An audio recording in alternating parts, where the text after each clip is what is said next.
Well, joining me now are two accomplished guests with different views on gun violence, deterrence, and the Second Amendment. Alan Gottlieb is the author of numerous books, including Politically Correct, Guns and America Fights Back, Armed Self-Defense in a Violent Age. He's the founder of the Second Amendment Foundation and joins me from Seattle. The Reverend Robert Schenck is an ordained evangelical minister, and he's also president of the Dietrich Bonhoeffer Institute in Washington, D.C. He's joining us from New York tonight. Gentlemen, great to have you both. And Rob, let me get right into it with you. You have said that maybe we need to rethink the access to guns and what kind of guns people have. Tell us, in a perfect world, if we made you king for the day, we're not going to, by the way, but if we did, what would you do? Boy, you'd make a big mistake if you made me king for the day. I don't want any kingship. I will say this, when you look at Newtown, 20 tykes blown to pieces, add to that Orlando, 49 dead, 58 wounded and injured, add to that Las Vegas, 58 dead, 850 wounded and injured, Sutherland Springs, 26 slaughtered in their pews, 20 more wounded, and now the Parkland High School shooting, 17 dead, 14 wounded. What did it have in common? One weapon, a high-capacity, rapid-fire, semi-automatic rifle that nobody needs. Law enforcement, I'll grant you, law enforcement may need this weapon. Nobody else needs it. We don't need it for hunting. It's the weapon of choice for mass murderers and terrorists. We should look at that and ask whether we should have these in circulation or not. I have a life membership in the NRA, but I believe in reasonable weapon control because we can't always engage in people control.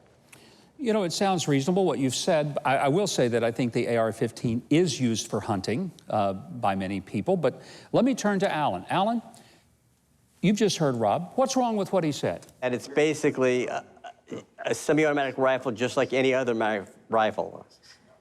It only fires one round per pull of the trigger. And the truth is, there's between 5 million to 8 million of these AR-15s that are around in circulation right now. Very few of them ever get misused in a crime by anybody. In fact, just this week, there were numerous news reports of people using this exact same rifle to defend themselves and their family from attack, and we've saved lives because of it. So, Rob, I'm going to come back to you. If we got rid of the AR-15, let's just say that there was a law passed. I don't think Congress will do this, but let's just say they said they're eliminated. Everybody who has one has to turn it in.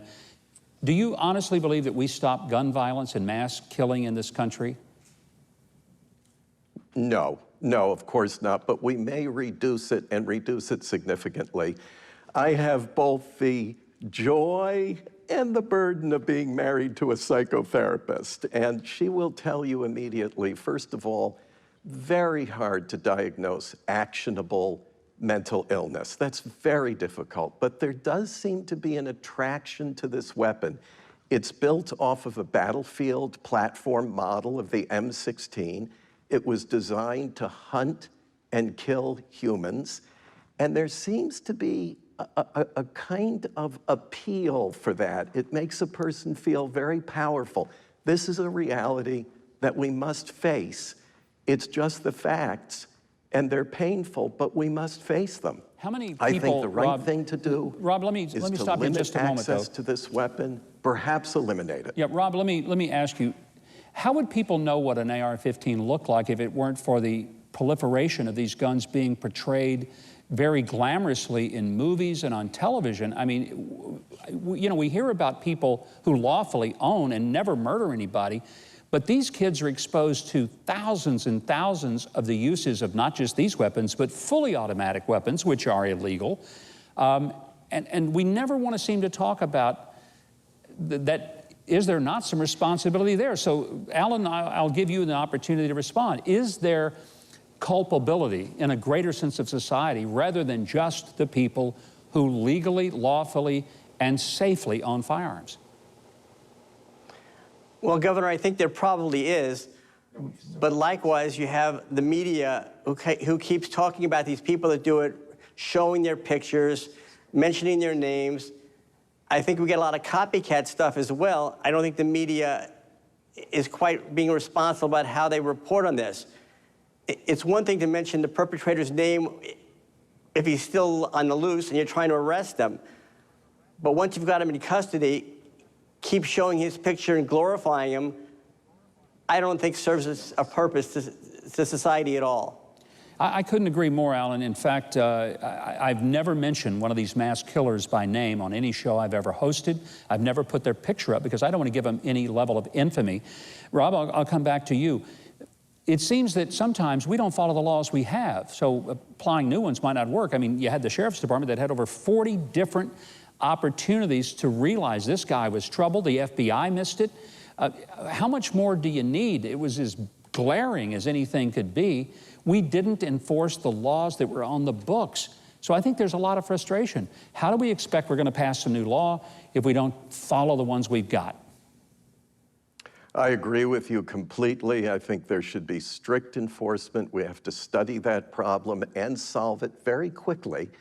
But some of these things do, by nature, by the way we do government in this country, and rightfully so, take a long time. And there are so many layers and so many areas to address and so many thousands of people involved. We can't afford one more child's life. When we talk about slippery slopes, once 17 children are slaughtered in a high school, little tiny babies blown to pieces in their classroom, we have hit rock bottom. There is no place else to slide. We have to say, we need emergency measures now because not one more child must die. We must fix all these things, including Hollywood, but that will take time, and time means the risk of more deaths. We must act very quickly. Rob, let me move to Alan. We just have a few seconds left, Alan, but I want to give you the last word. The Second Amendment, you advocate for the Second Amendment. A lot of people advocate for the First. The First Amendment sometimes, well, it's a little messy. People say things that are not pleasant, but we allow them to do it because we are a people of freedom. Tell me why you believe the Second Amendment should have the same level of protection as does the First Amendment in our culture. Well, I think the whole Bill of Rights is very important. And quite frankly, you can't take one and pick and choose which one you want to support and not support. The bottom line is like it or not, we have a Constitution and we have to abide by it. But Governor, just real quickly, you know, it's one thing to look at one side of the equation about guns being misused, but you got to look at the other side of the equation as well. Over 800,000 times a year, somebody uses a firearm in this country to protect themselves and their family from a criminal attack. To get a good public policy decision, you've got to look at both sides of the equation. And the gun prohibition lobby only wants to look at one side of the equation. They never talk about all the times guns are used to save lives. You know, and the truth is, there's a good side to guns as well. And you got to look at that before you come up with any kind of public policy. Well, gentlemen, I want to say to both of you thanks, most of all for engaging in a very civil and thoughtful discussion. It hasn't been a screaming match. Frankly, I find that very refreshing. I see sometimes things on the news and it bothers me because I have no idea what anyone's saying. They're talking over each other. And both of you have brought thoughtful and I think very well thought through points. And for that, I'm grateful. Let me say to our audience, Alan Gottlieb's organization, the Second Amendment Foundation, dedicated to promoting a better understanding of our constitutional heritage to privately own and possess firearms. You can learn more about that organization at saf.org. And I encourage you to learn more about the Reverend Rob Schenck, his ministry and ethical positions on issues, whether it's gun violence, the sanctity of life, and a whole lot more. You can find that at tdbi.org.